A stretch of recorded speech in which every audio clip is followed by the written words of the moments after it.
민수야, 기억하니? 내가 어렸을 때 엄마가 뭐라고 했는지. 엄마 갑자기 왜 그래요? 엄마는 민수만 있으면 된다고 했지. 그런데 지금은 뭐가 됐을까? 엄마 무슨 소리예요? 가정부야. 너희 집 가정부. 어머니, 그게 무슨? 수연이가 친구한테 보낸 메시지 다 봤어. 무슨 메시지요? 70년을 살아왔는데 이렇게 무시당할 줄 몰랐어? 어머니, 진정하세요. 진정하라고? 너희 집 공짜 가정부. 그게 바로 나라고. 이 대화 후 70살 영희 씨의 인생이 완전히 바뀌었습니다. 며느리의 입에서 나온 이 한마디로 30년 헌신의 세월이 무너지는 걸 느꼈습니다. 하지만 이것은 시작에 불과했는데요. 영희 씨는 25세 결혼해서 이듬해 아들 민수를 낳았습니다. 남편은 민수가 겨우 5살 때 교통사고로 세상을 떠났죠. 그때부터 영희 씨의 홀어머니 인생이 시작됐어요. 구독과 좋아요는 큰 힘이 됩니다. 민수야, 아빠는 하늘나라 같지만 엄마가 있잖아. 엄마가 아빠 목까지 해줄게. 영희 씨는 새벽 4시에 일어나 김밥집에서 일하고 저녁에는 청소 일을 했습니다.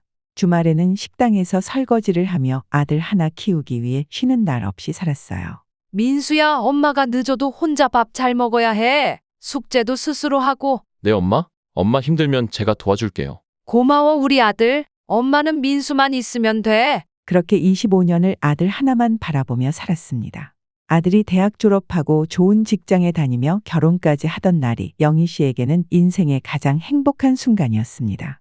민수야, 이제 너도 가정을 꾸렸으니까 엄마는 시골집으로 내려가서 조용히 살게. 엄마, 무슨 소리예요? 저희 부부가 맞벌이 해야 하는데 애들은 누가 봐요? 엄마가 도와주셔야죠. 어머니, 저희가 아직 경제적으로 여유가 없어서 당분간 함께 살면서 도움받고 싶어요. 그래, 그럼 엄마가 도와줄게. 손주들 예쁘게 키워주고 집안일도 거들어줄 테니까 걱정 마라. 이렇게 영희 씨는 자신의 시골집을 팔아서 아들 내외집 전세금을 도와주고 함께 살기 시작했습니다.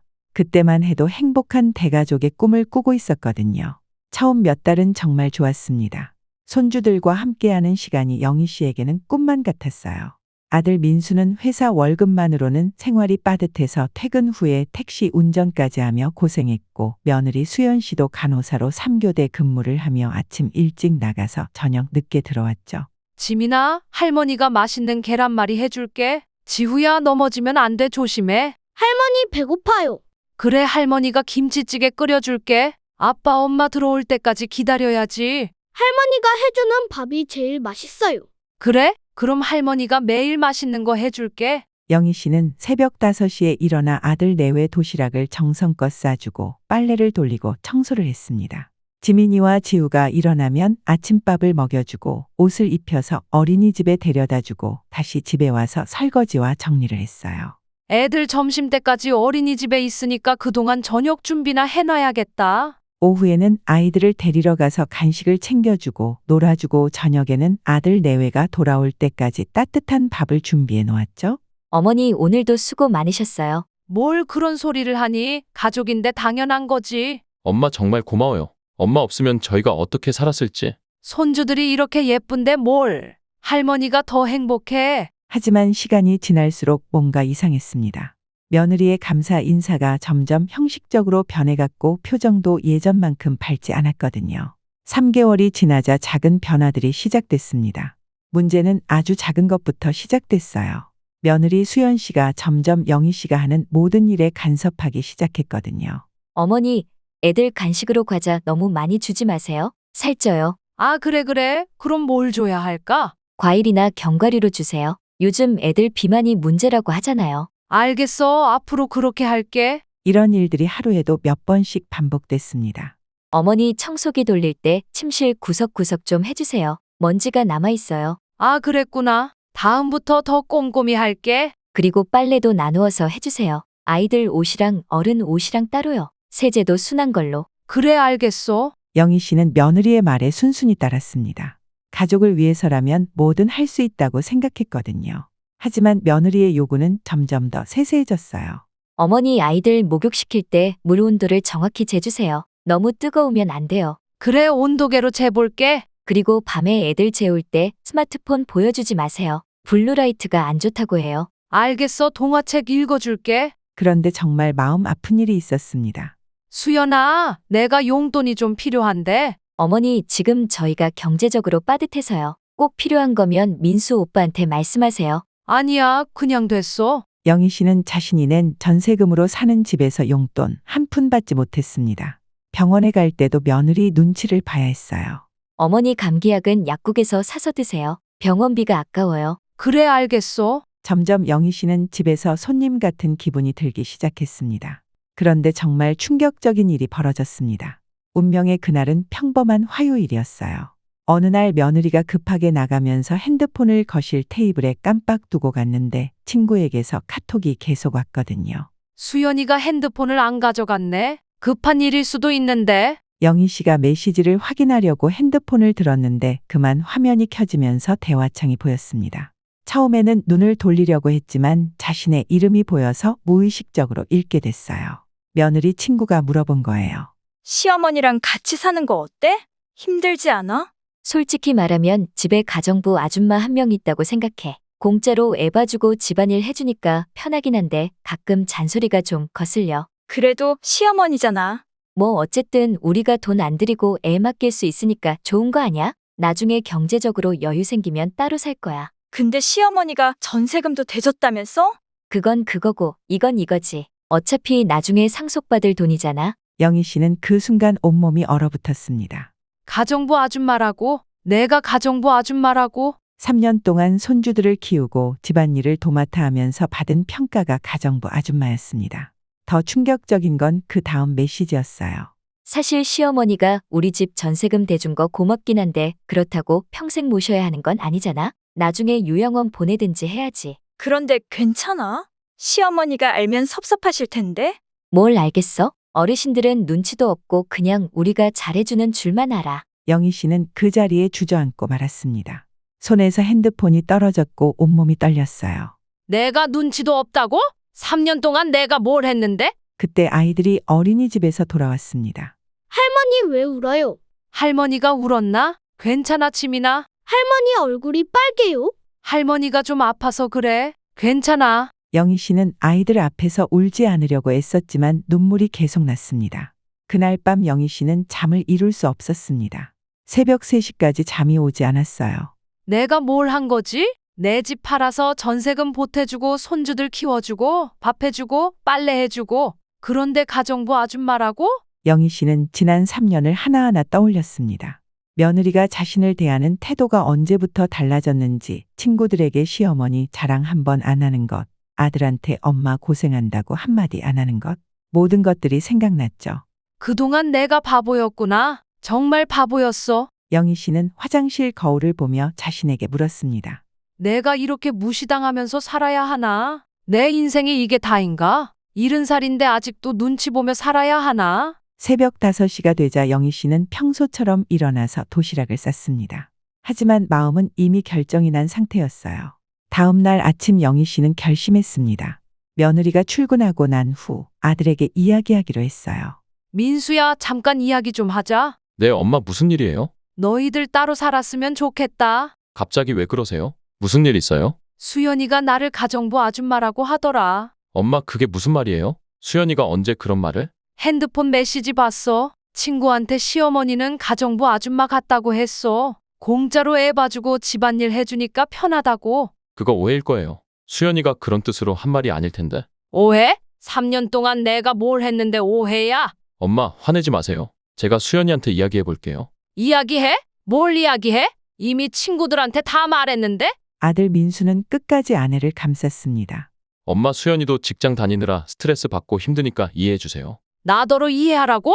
3년 동안 새벽 5시에 일어나서 밤늦게까지 일하는 게 힘든 게 아니야? 그건 그렇지만 수연이도 나름대로 힘들어해요. 그래, 너는 끝까지 아내 편이구나. 그 순간 영희 씨는 깨달았습니다.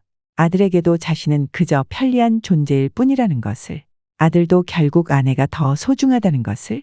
좋아, 이제 알겠다. 엄마 무슨 소리예요? 너희들이 원하는 대로 해주겠어. 그날 저녁 며느리가 퇴근하자 영희 씨가 직접 이야기했습니다. 수연아, 너 나를 가정부 아줌마라고 생각하지? 어머니 무슨 말씀이세요? 핸드폰 메시지 봤어. 친구한테 한 말. 그건 그런 뜻이 아니었어요. 그런 뜻이 아니라고? 그럼 어떤 뜻이야? 어머니 오해예요. 제가 말을 잘못한 거예요. 3년 동안 공짜 가정부 부려먹었으니까 이제 만족하지? 어머니 그런 식으로 말씀하지 마세요. 내가 어떤 식으로 말하든 상관없어. 어차피 나는 가정부 아줌마니까. 며느리도 이제 와서 변명하기가 힘들었습니다. 다음 날부터 영희 씨는 준비를 시작했습니다. 부동산에 전화를 걸어서 집 매매 상담을 받았어요. 민수야, 집 내놔라. 엄마 갑자기 왜 그러세요? 내 돈으로 산 집이니까 내가 팔겠다. 어머니 그러면 저희는 어떻게 해요? 그건 너희들이 알아서 해. 나는 시골집으로 돌아갈 거야. 엄마 생각 좀 해보세요. 저희가 잘못했으면 사과할게요. 사과? 이제 와서 사과? 3년 동안 가정부 아줌마 취급하면서? 어머니 정말 죄송해요. 제가 잘못했어요. 죄송하다고? 그럼 지금까지는 죄송하지 않았다는 거네. 영희 씨는 마음을 굳혔습니다. 집을 팔아서 절반은 아들에게 주고 절반은 자신이 가져가기로 했어요. 엄마, 정말 가시는 거예요? 그래, 이제 가정부 아줌마 없이 살아봐라. 할머니 어디 가요? 지민아, 지후야, 할머니는 시골로 가서 살 거야. 왜요? 할머니 여기서 사세요. 할머니는 가야 해. 하지만 너희들을 항상 사랑한다는 거 잊지 마라. 할머니 안 가면 안 돼요? 할머니가 가야 할 곳이 있어. 할머니를 이해해 줄래? 영희 씨는 눈물을 참으며 손주들을 꼭 안아주었습니다. 2주 후 영희 씨는 정말로 짐을 쌌습니다. 아들 내외는 마지막까지 붙잡았지만 영희 씨의 마음은 바뀌지 않았어요. 엄마 제발 한 번만 더 생각해봐요. 이미 다 생각했어. 나는 이제 내 인생을 살고 싶어. 어머니 정말 죄송해요. 이제 사과는 필요 없어. 너희들도 행복하게 살아라. 영희 씨는 시골 작은 집으로 돌아갔습니다. 시골에 내려온 영희 씨는 처음 한 달은 정말 적적했습니다. 40년 만에 돌아온 시골집은 너무 조용했고 손주들 생각이 간절했어요. 이렇게 조용하니까 이상하네. 그래도 누구 눈치 안 보니까 좋긴 하구나. 하지만 점점 평화를 찾아갔습니다. 2주 후 옆집 이웃이 찾아왔어요. 영희 언니 혼자 오셨어요?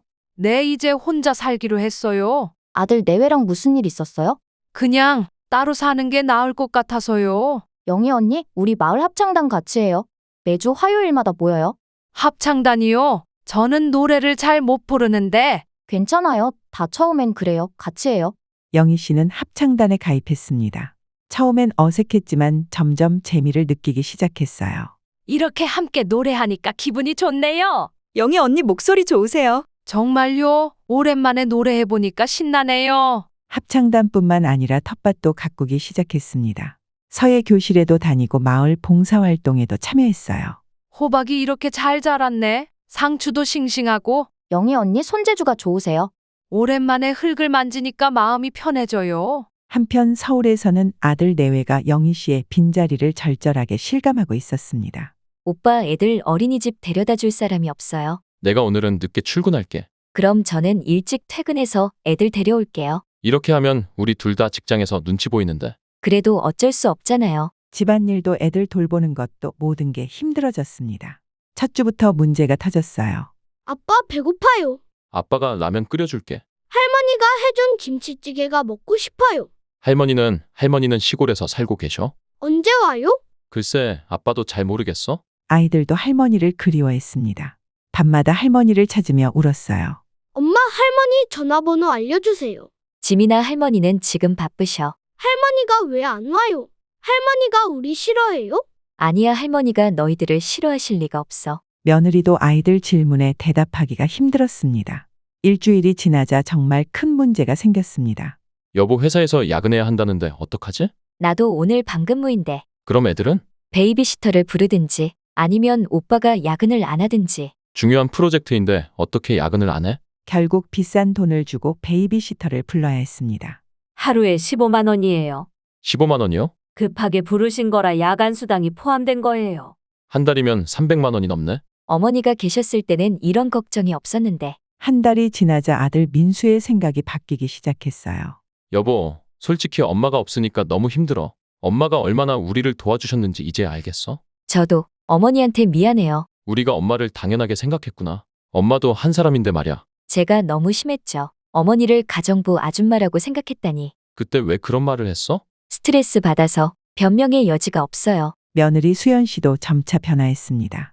어머니가 해주던 일들을 직접 하면서 그 고마움을 뼈저리게 느꼈거든요. 오빠 애들 목욕시키는 것도 이렇게 힘든 일이었네요. 엄마는 매일 이런 걸 다 해주셨구나. 빨래 개는 것도 이렇게 시간이 오래 걸리고. 어머니는 언제 이런 걸 다 하셨을까? 밤늦게 집안일을 하면서 며느리는 깨달았습니다. 내가 정말 못됐구나. 어머니가 이 모든 걸 해주시면서도 한 번도 힘들다는 소리 안 하셨는데. 며느리 수연 씨는 밤새 편지를 썼습니다. 저는 어머니께 정말 죄송합니다. 어머니가 저희를 위해 희생해 주신 것들을 당연하게 생각했어요. 가정부 아줌마라고 말한 것도 정말 죄송해요. 어머니는 저희 가족의 은인이신데 제가 너무 못됐어요. 어머니 없으니까 하루하루가 정말 힘들어요. 애들도 할머니만 찾고 제발 용서해 주세요. 하지만 편지는 돌아왔습니다. 주소 불명으로 반송됐어요.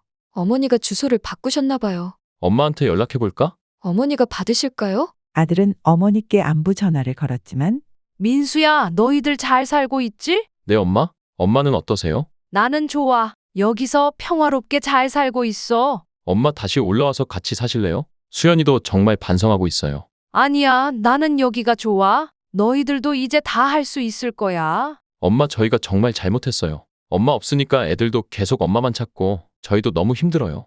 애들이 보고 싶긴 하지만 나는 돌아가지 않을 거야. 엄마 제발요. 한 번만 더 기회를 주세요. 민수야, 엄마는 이제 엄마 인생을 살고 싶어. 70년 동안 남을 위해서만 살았잖아. 영희 씨는 단호했습니다. 아들 민수도 서서히 변화하기 시작했습니다. 어머니 없이 아내와 함께 육아와 집안일을 분담하면서 어머니의 고마움을 실감했거든요. 여보, 우리 역할을 나눠서 하자. 나는 아침에 애들 어린이집 데려다주고 당신은 저녁에 데려와. 그럼 집안일은 어떻게 해요? 그것도 나눠서 하자. 청소는 내가 하고 빨래는 당신이 해. 요리는요? 돌아가면서 하자. 간단한 거라도. 하지만 현실은 녹록하지 않았습니다. 아이고, 이 청소기가 왜 이렇게 무겁지? 오빠 구석구석 안 했어요. 여기 먼지 그대로 있어요. 진짜네. 엄마는 이런 걸 어떻게 다 하셨을까? 요리도 마찬가지였습니다.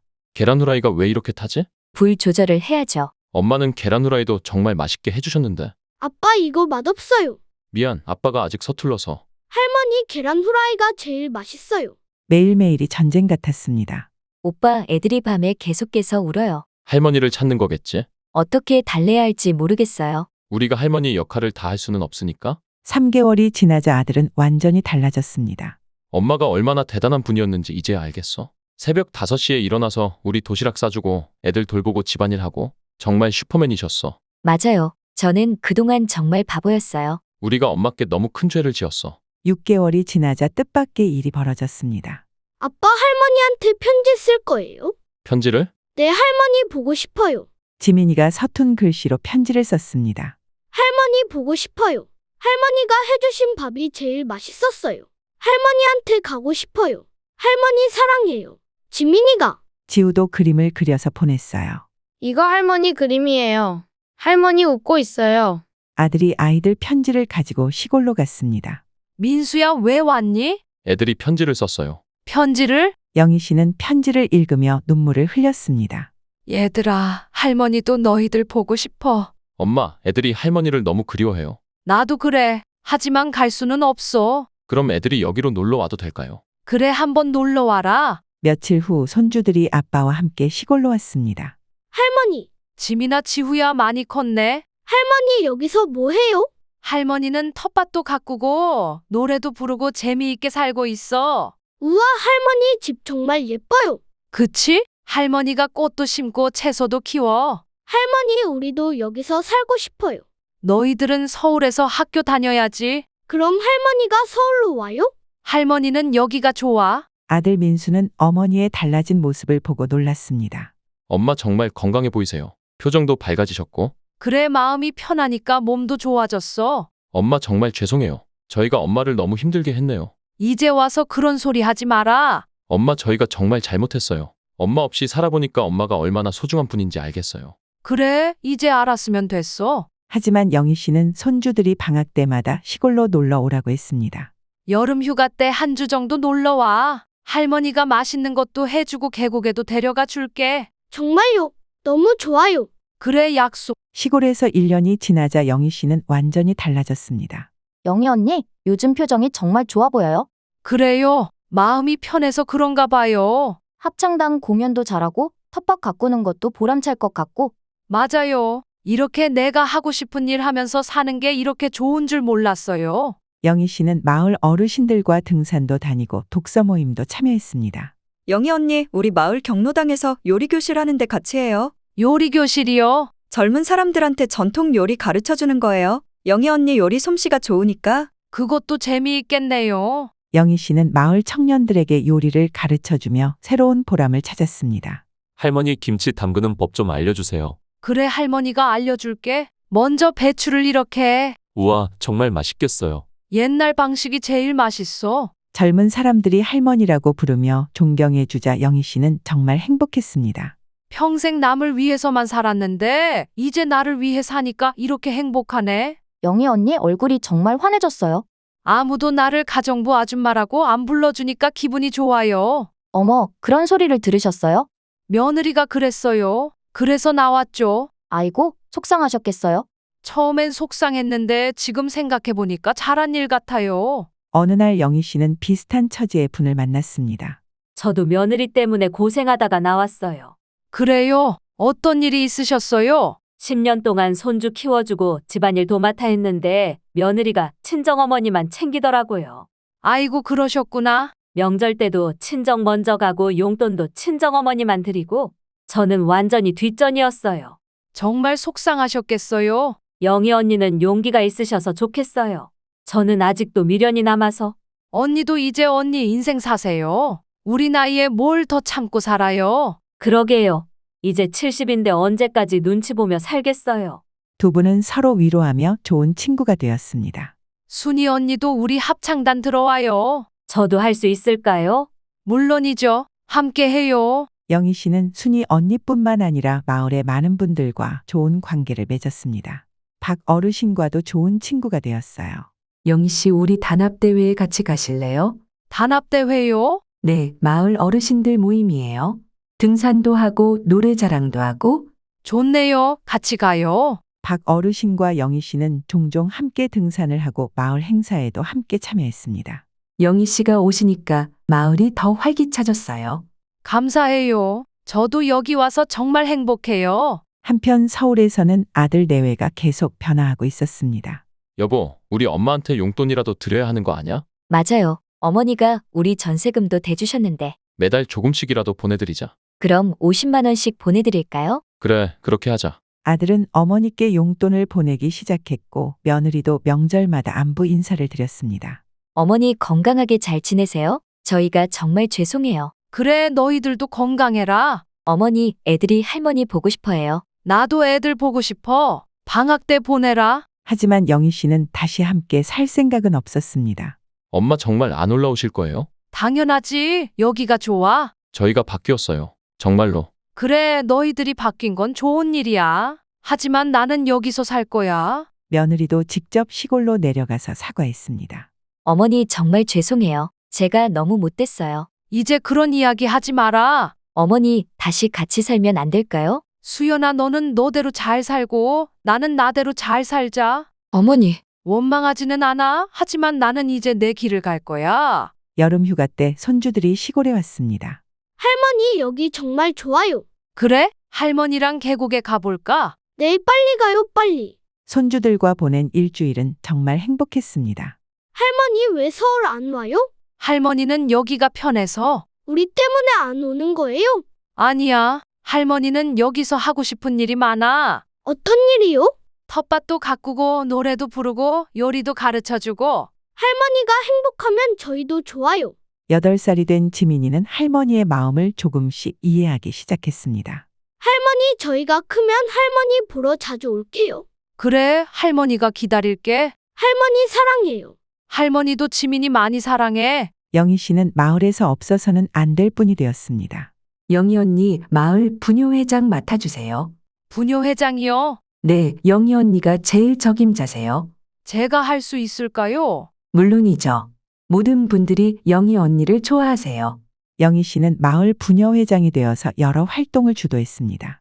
우리 마을에 꽃길을 만들어 보면 어떨까요? 좋은 생각이에요.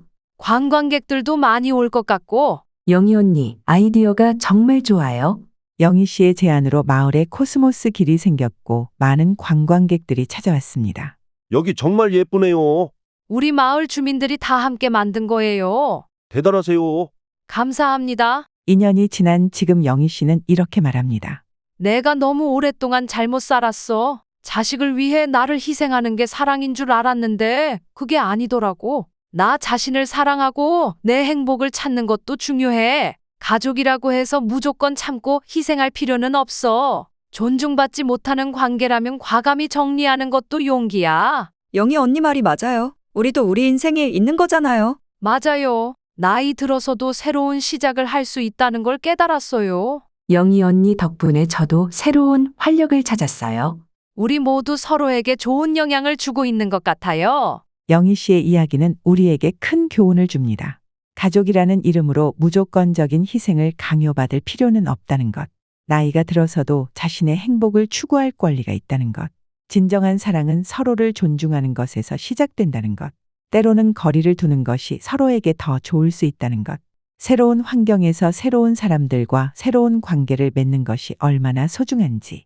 지금의 나는 정말 행복해요. 아무도 나를 가정부 아줌마라고 부르지 않아요. 그냥 영희 언니, 영희 선생님, 부녀 회장님이라고 불러주죠. 늦었지만 내 인생을 찾았어요. 여러분들도 늦지 않았어요. 영희 씨처럼 용기를 내는 게 중요한 것 같아요. 맞아요. 내 인생의 주인은 나예요. 혹시 지금 이 이야기를 들으시면서 내 얘기 같다고 생각하신 분이 계신가요? 고부 갈등으로 힘드신 분, 자녀 때문에 속상하신 분, 나이 들어서 새로운 시작을 망설이시는 분들, 여러분의 소중한 이야기도 들려주세요. 댓글로 여러분의 경험을 나눠주시면 다음 영상에서 여러분의 이야기를 다뤄보겠습니다. 모든 사연은 익명으로 처리해드리니 부담 갖지 마시고 진솔한 마음을 털어놓으세요. 혼자 끙끙 앓지 마시고 이곳에서 함께 나누면서 위로받으세요. 그리고 구독 버튼과 좋아요 버튼도 꾹 눌러주세요. 여러분의 작은 관심이 더 많은 분들에게 위로와 용기를 전할 수 있거든요. 다음 주에는 정말 감동적인 이야기를 준비했습니다. 60대 아버지의 이야기인데요. 직장에서 퇴직하고 무력감에 빠졌던 한 아버지가 어떻게 인생 2막을 화려하게 시작했는지 정말 눈물 나면서도 희망찬 이야기예요. 그분도 처음엔 아무것도 할 수 없을 거라고 생각했대요. 하지만 지금은 마을에서 가장 바쁜 분이 되셨어요. 어떤 일이 있었는지 궁금하지 않으세요? 알림 설정도 해두시면 새로운 이야기를 가장 먼저 만나볼 수 있어요. 벨 모양 아이콘 한 번만 눌러주시면 됩니다. 사연의 고백에서는 여러분과 같은 세대의 진솔한 이야기들을 들려드리고 있습니다. 40대부터 80대까지 인생의 황금기를 살아가는 분들의 이야기 말이에요. 때로는 눈물 나는 이야기, 때로는 웃음 나는 이야기, 그리고 용기를 주는 이야기들로 가득합니다. 혼자가 아니라는 것, 그리고 늦지 않았다는 것을 항상 기억해 주세요. 영희 씨처럼 여러분도 언제든 새로운 시작을 할 수 있어요. 나이는 숫자에 불과합니다. 중요한 건 마음가짐이에요. 내 인생의 주인은 바로 나라는 것을 잊지 마세요. 그리고 댓글에서 서로 응원의 메시지도 남겨주세요. 여러분의 따뜻한 댓글 하나하나가 누군가에게는 큰 힘이 될 수 있거든요. 사연의 고백 가족 여러분, 오늘도 들어주셔서 정말 감사합니다. 여러분 모두의 인생이 영희 씨처럼 새로운 행복을 찾을 수 있기를 진심으로 응원합니다.